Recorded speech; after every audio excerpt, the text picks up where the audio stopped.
Ronald Wayne was one of 3 co-founders for Apple back in 1976. Yes, that Apple. Steve Jobs and Steve Wozniak were 21 and 25 at the time, so Mr. Wayne, who was in his 40s, would act as the adult supervision for the group. He would be in charge of contracts, agreements, manuals, and even drew Apple's first logo. But after only about 2 weeks, Ronald backed out of the deal and sold his part of the company back for $2,300. He was afraid of the boys' inexperience and lack of business savvy. He knew that if things were to go bad for Apple, that he too would be liable and hounded by creditors. Of course, we all know that Apple's sales skyrocketed in the coming years and is now worth about $700 billion. If he still had 10% stake in the company, Wayne would be one of the world's richest people. Now 81, he sells stamps and rare coins out of his home to supplement his monthly Social Security check. Somebody forgot to put the correct cap back on the gas valve and caused a deadly explosion. Piper Alpha was once Britain's largest oil rig, producing 30,000 barrels of crude a day. Due to a lack of communication between a shift change, some staff members were not aware that one of the pipes was sealed with a temporary cap after a safety check. Gas leaked out and ignited the entire facility. What is now known as the Piper Alpha disaster, 167 workers lost their lives. It is considered the world's deadliest oil rig accident. The fire raged on for 3 weeks until it was finally able to be subdued. The cleanup cost and monies awarded to the victims' families racked up to $3.4 billion.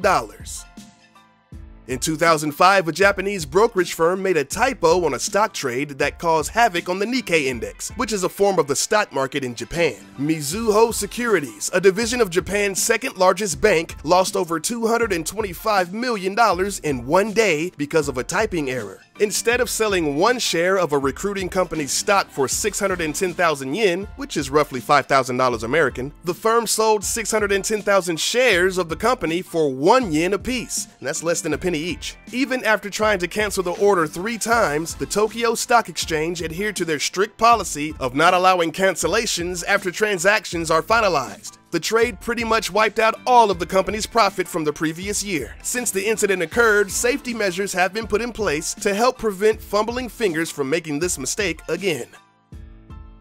In mid-2014, French railway operator SNCF ordered 2,000 new trains for their railway system. Amazingly, someone forgot to double-check the measurements, so they received trains that were too big for the stations. SNCF spent $68 million on reconstructing 1,300 platforms so that the new trains could fit on the track. When placing the order, they measured platforms that were built within the last 30 years, but they overlooked the fact that many of France's stations were built more than 50 years ago when trains were a little slimmer. The width of the trains were just inches too long on both sides, which of course would cause the trains to get stuck at some of the stations. It was also discovered that at one point in the track, 2 opposing trains could have collided with each other due to their size. A Yellow Pages misprint in 1988 put a woman out of business. Gloria Quinnen was the owner and sole proprietor of Banner Travel Agency. To help expand her growing business, she decided to put an ad in the phone book. The ad was supposed to read Exotic Travel Services. Instead, a typo made it read Erotic Travel Services, causing a flurry of inappropriate phone calls and a loss of 80% of her business. After the ad was placed, she would get obscene phone calls from people wanting to go on sexually themed vacations. One guy even asked her where he and his 4 naked lady friends should travel to. Quinnen successfully sued for $10 million, citing mental anguish and physical distress. In the fall of 2003, a lost hunter intentionally started a large fire near San Diego County Estates. The flames were too much for him to handle and quickly raged out of control. When the man was rescued, he admitted that he started the fire as a signal for help. The fire spread and became the largest recorded fire in California's history. The disaster, now known as the Cedar Fire, destroyed close to 300,000 acres, over 2,300 homes, and killed 15 people over a 5-week period. Most of the people who died were unaware of the impending danger. Some of the victims were killed in their cars while trying to escape the blaze. In one of the homes, the charred bodies of 3 young ladies were found huddled in a bathtub. The hunter, Sergio Martinez, was only sentenced to 6 months in a minimum security prison and only ordered to pay $9,000 in restitution.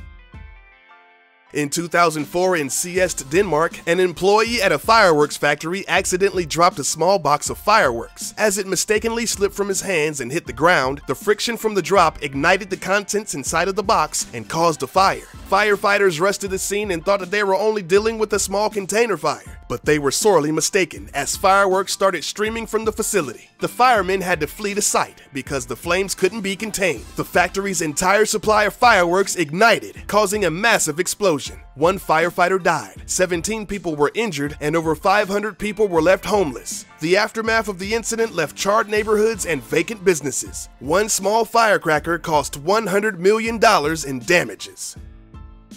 The PepCon plant, located in Henderson, Nevada, was a plant that was in charge of producing a key component in rocket boosters. In 1988, a fire broke loose because of a couple of careless welders. A spark landed on a stash of plastic 55-gallon drums housing the explosive components. The chemicals were supposed to be stored in high-grade aluminum containers, but at the time, the company had an overstock of components. So instead of ordering more containers, they decided to store them in flammable polypropylene barrels. The explosions killed 2 people, injured 372 others, and caused an estimated $100 million of damage. The 2 men that were killed in the disaster were both handicapped individuals, unable to escape the explosions in time.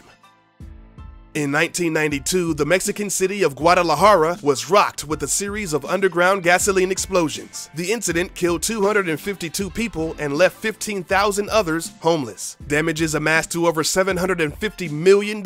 Buildings and streets in a 5-mile radius were demolished by the blast, leaving 20-foot deep trenches all over the city. The explosions were caused by an unidentified independent contractor. He mistakenly installed zinc-coated iron water pipes next to an existing steel gasoline pipeline. The underground humidity caused these materials to create an electrolytic reaction that eventually caused the gasoline pipe to corrode. It created a hole in the pipeline that permitted gasoline to leak into the ground and into the city's main sewer system. People complained to the city's officials that their toilets and sinks smelled funny. 2 days later, the underground explosions began.